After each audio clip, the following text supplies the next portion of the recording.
Hi, welcome to my video on part 5 on functions, and this one is on the composition of functions number 3. And in this video I'm going to explain how to find the domain and range of your composite functions. Find the domain and range of each composite function. Number 1, f of x equals 3x, g of x equals x minus 2, and we want to find the composite function f of g of x. We want to find the domain and range of that function. So f to g of x is an x minus 2. So we sub the x minus 2 in the place of f. So that's 3 times x minus 2. So we put x minus 2 in the place of x. So that gives us 3x minus 6. So the f of the g of x equals 3x minus 6. So let's look at the domain. The domain is always found by doing the domain of the composite function, which is the f of the g of x, intersection the domain of what's moving in, which is g of x. So the domain of the composite function, this is a linear, so the domain of y equals mx plus b, which is a line, and just explain this line, the y-intercept is negative 6. Pretend is here, negative 6. This is the y-intercept. When x is 0, we move 3 over 1. We move up 3, right 1, up 3, right 1. So this is the line. So that's the graph that represents this. But you got to be careful. So now the proper way to find the domain is not only look at this, but we have to look at this rule. It's the domain of the composite, which is x belongs to the reals, because we're allowed to use any value of x to go into this equation. Intersection with the domain of the g of x, and the domain of g of x is x belongs to the reals. So because this is a line, and you can use any value of x. So the domain of the composite is the intersection of these two, and since the two of them are the same, the intersection is x belongs to the reals. So if we can use all these values of x, and there's no restriction, that means we use all the values of y. So y belongs to the reals. Okay, let's look at another one. The f of x, what I'm going to do then is let's go back. Let's go back to, on the graph, on my graphing calculator, I have examples of each one that I'm going to do, and the first one I have is 3x minus 6. This one right here is 3x minus 6. So I'm going to graph that and see what it looks like. So you can see that it's the line that's moving up through here is linear, and right here that's the y-intercept at negative 6, and its slope is 3 over 1, so there's no restrictions. Okay, let's look at another one.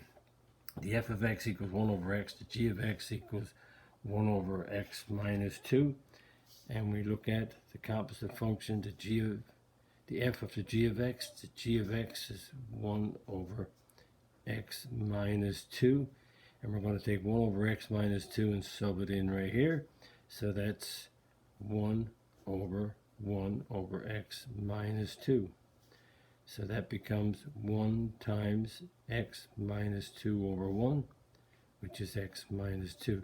So the f of the g of x is x minus 2. So we'll call f of g of x the y equals x minus 2. Again, looks very similar to this one. It is similar. It's a line with a y-intercept of negative 2, the slope of 1 over 1 or 1. But what we have to be careful is the domain of the composite is, and it's going to sound funny, is the domain of the f of g of x intersection with the domain of g of x. Same as before.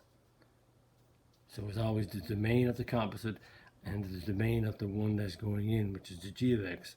So the domain of this line here is x belongs to the real numbers. But the domain of the g of x is x is not 2. We can't have a 2 here. So if you think about it, x can't be 2. So that means here's x is 2. So x can't be 2. So that's a vertical asymptote. That means the graph on one side tapers towards this line. The graph on the other side tapers towards this line. So that means the intersection. We got all the real numbers. And so if you think of a number line, whereas you think of all the real numbers like this on the number line, so that's that one. Now we think of the same number line, and we can have all the numbers except 2. So we can't have a 2. We can have all the numbers on the number line, but we can't have the 2. So the intersection between those is all of these numbers, like this, all of the numbers except 2. You can't have a 2. So the domain is x is not equal to 2. So if you think about this graph, which looks like very similar to this, we can't have x is 2. So y equals x minus 2. If we put 2 in the place of x, that means that y is 0. So that means we can't have y cannot be 0. So if you graph this line, let's say this is -2 y-intercept, and you go up 1, right 1, up 1, right 1. This is the line. Very, very same as this, only we can't have the point when x is 2, y is 2, this point 2, 0, which is right here, that point is not on this line. So we have a line, but not this point, because we can't have 2. If we can't have 2, we can't have 0 for the y. So the range is y is not 0. We can't have 2, we can't have 0 for y. And to show you that on the graph, let's turn on the calculator again. Let's go back, and I'm going to take that one off, and I'm going to highlight. Now notice this is the one we just did, 1 divided by x minus 2. That's the one we now have.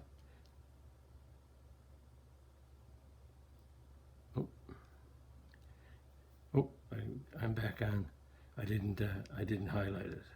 Here we go. So you might say there's the line, but this point right here, and because it's crossing the x-axis, you can't see that this point right here, 0.20, that point is not there.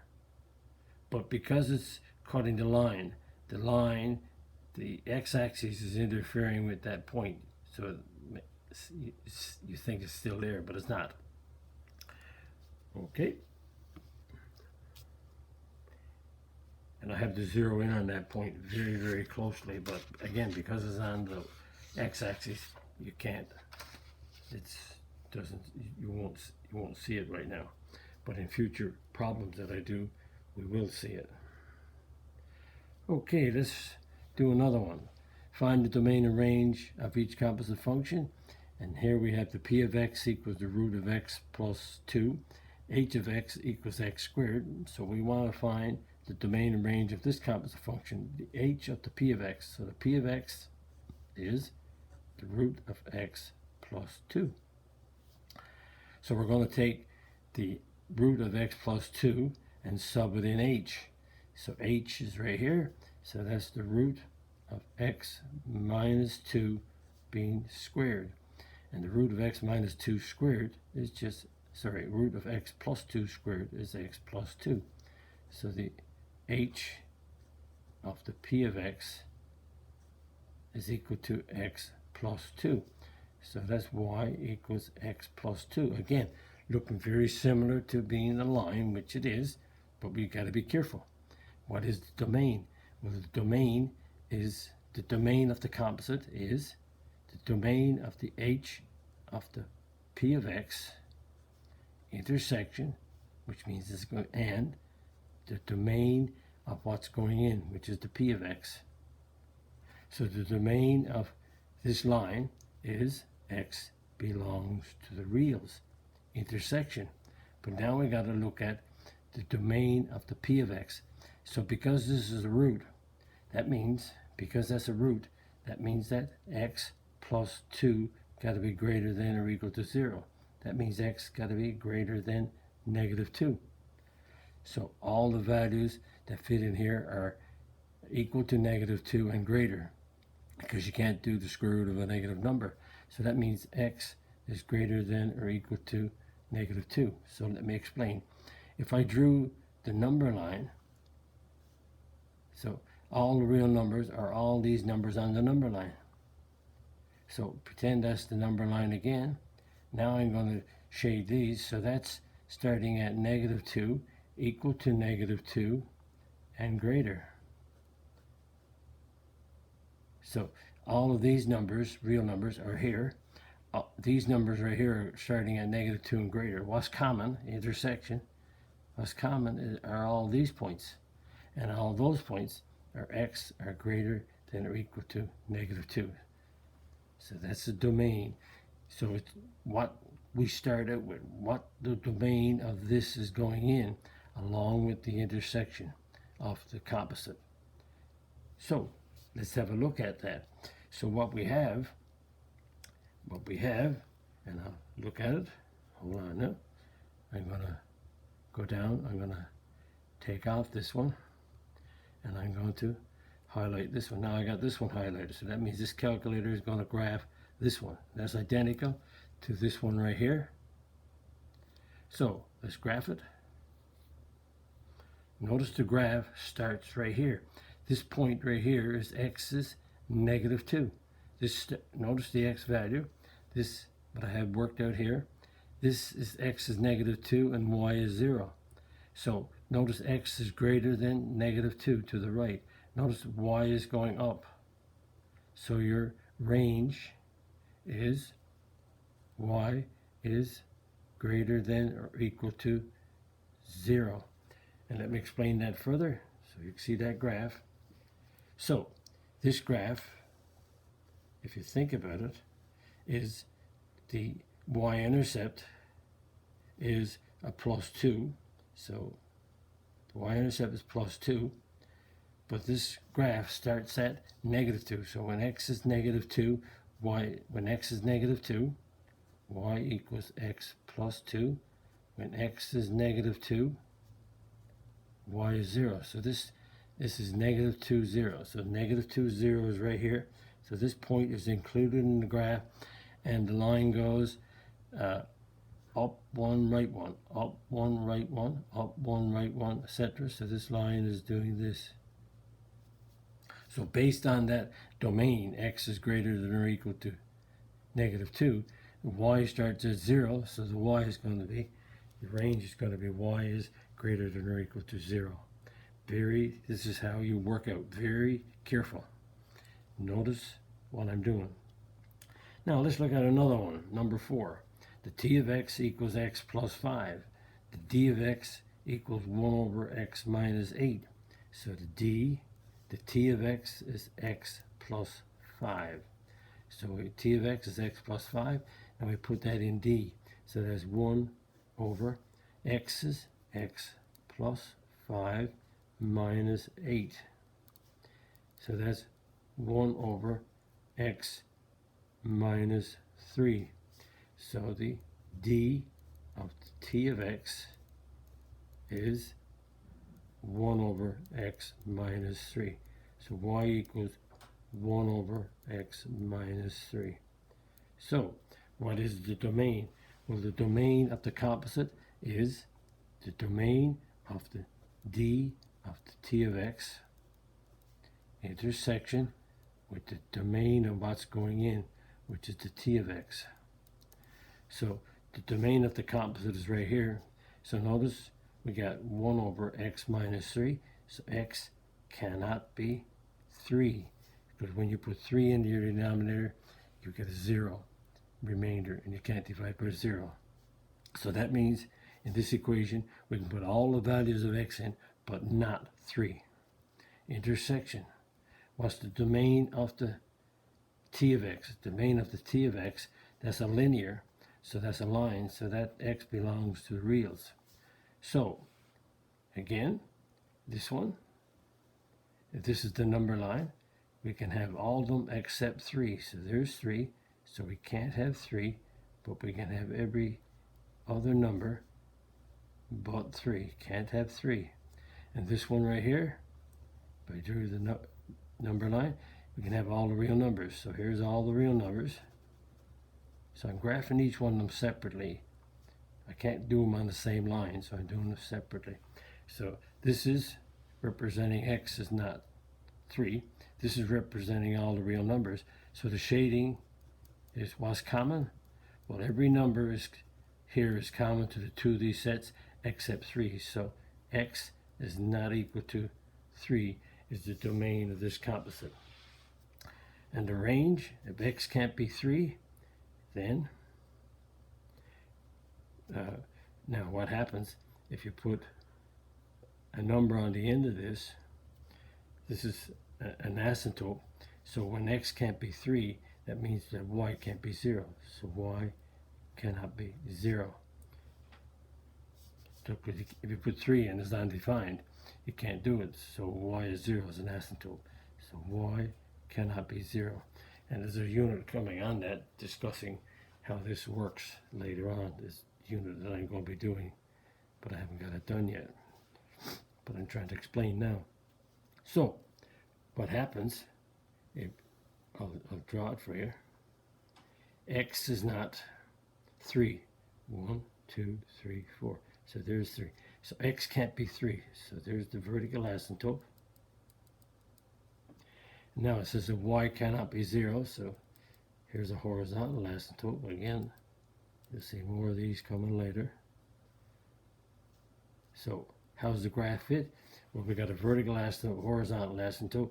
If you take x to be 4, if x is 4, y is 1. If x is 4, y is 1. If x is 5, y is a half. So what happens as x moves to infinity, this moves to 0. And as you move in closer to this asymptote, it goes up like that. If you think about it, if you can take 3.5 and put it in here, you get a 2. So if you put 3.5 here, you get 3.5, take away 3 is a half. The reciprocal of a half is 2. So when you take 3.5, you get a 2, so it keeps rising. And this one over here, when x is 0, y is a negative 1/3, so it cuts through right there at a negative 1/3. So this one does this. So there's two asymptotes.